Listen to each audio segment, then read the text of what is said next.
discarded by way of manifestation. There is no rule about that. You have to get the opinion of the members. You have to get the opinion of the members. You get your members. Yeah, of course. Let the members say their piece. Patapusin muna. Hindi mo ba tayo nagsimula? Kasi simula lang natin Eh, dapat kung nagsimula tayo. Madam Chair, petition lang. May motion, seconded. Magtanong ka kung may objection. Pero ma-object na deliberation. Para ma-deliberate. Yun. Let's follow the procedure. Pagdating tayo ng procedure.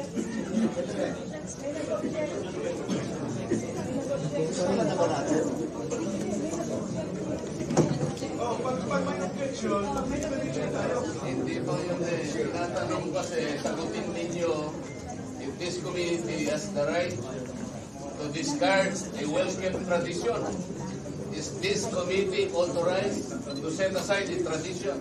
That is the question that needs to be answered first and foremost.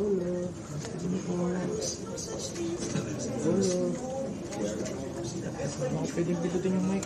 Nagtatanong po ako, Madam Chair. Incidental lang. Oo, incidental lang. Wala papasok sa mic natin. To you, a long-standing, time-honored tradition. Ang tinatanong ko po, tradition po natin ito eh. Ang problema ay marami dito na yung point kaya hindi nila alam yung tradition. I am saying, Madam Chair, this was a tradition well kept for so long a time. Follow the rules. We would have a motion introduced by a member, but it was an objection. Bago po yung Yes, but sabi din. I was asking for an answer. Answer this. Your answer niya, is there a tradition or not? Sabi ko merong tradisyon, pinapaliwanag ko na sa inyo. Ang tinatanong ko, Dapat isundin muna. Kasi yung sagot, nag-move ka, nag-motion lang. Kasi nga eh.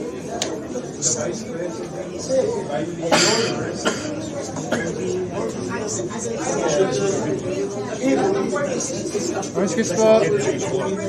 Opo. And it's extended at the start.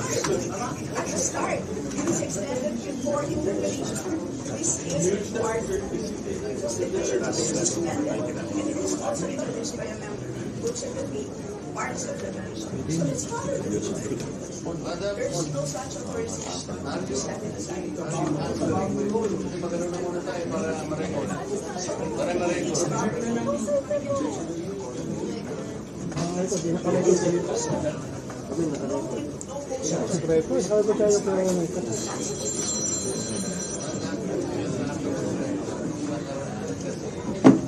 Wala na dapat tayo. Ang nangyari, a barrage of questions. That's why I'm asking. Bakit natin ginawa yun earlier? Are we not already respecting a tradition well-kept by hindi nga pinagtatanong siya. Meron pang pratinela, whatever. That is disrespect to the office of the President, Vice President. Wala na pinagtatanong siya sa kanila. These questions never happened before. That is the one I'm explaining to you. It did not happen before. Now, ang tanong ko po, bakit nangyari po nung nakaraan, nangyayari na naman ngayon? You may not like the person, you may not like her presence here, but you have to respect the office of the Vice President.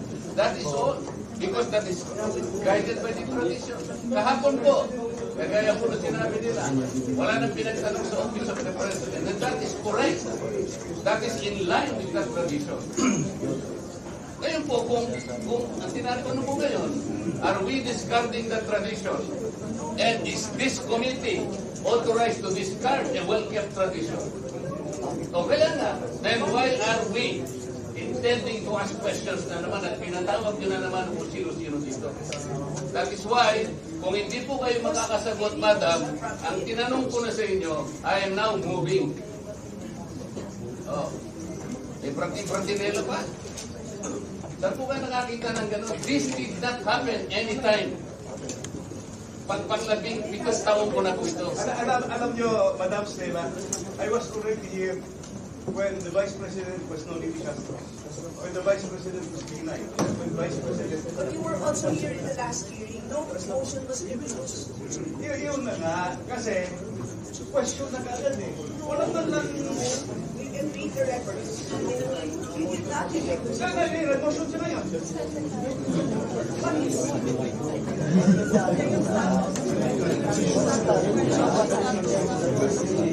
That is the manifestation of the Bastante Nasoleta, and it should be answered by the members.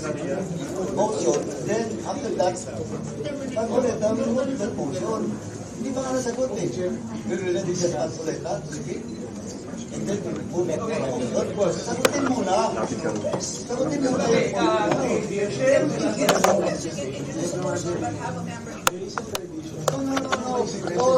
all the motions, parliamentary. The rulings of the chair form part of the procedure. So you have to answer that issue. Sagutin muna. Then saka mag-move.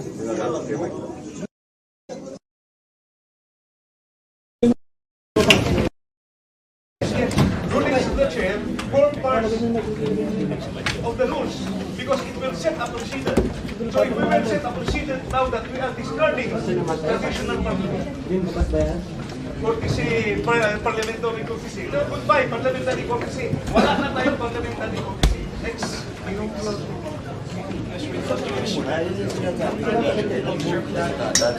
Dapat members answer your query or your manifestation. Then after that, Chairman na tinatanong ko, pera naman dapat. Pero sasagot. The question is addressed to the chair. Why would the members answer that? we don't have the authority to speak. Kalokohan naman yung pinagsasabi. Why the chairman only speak? Di ba kami pwede salita? We are also members, we just the same. Dahil alam mo yun. Alam mo yun. Can the vice chair cannot answer your query if he has the answer?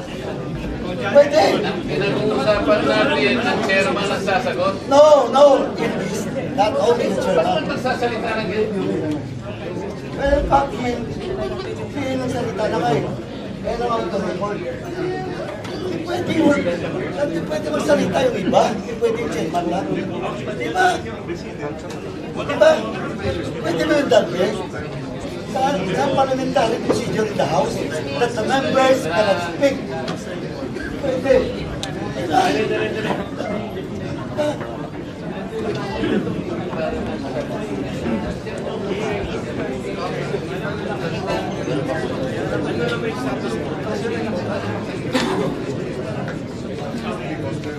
Okay.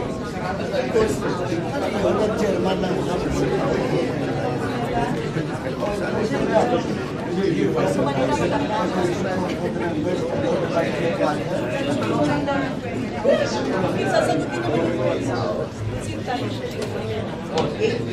Hearing is resumed.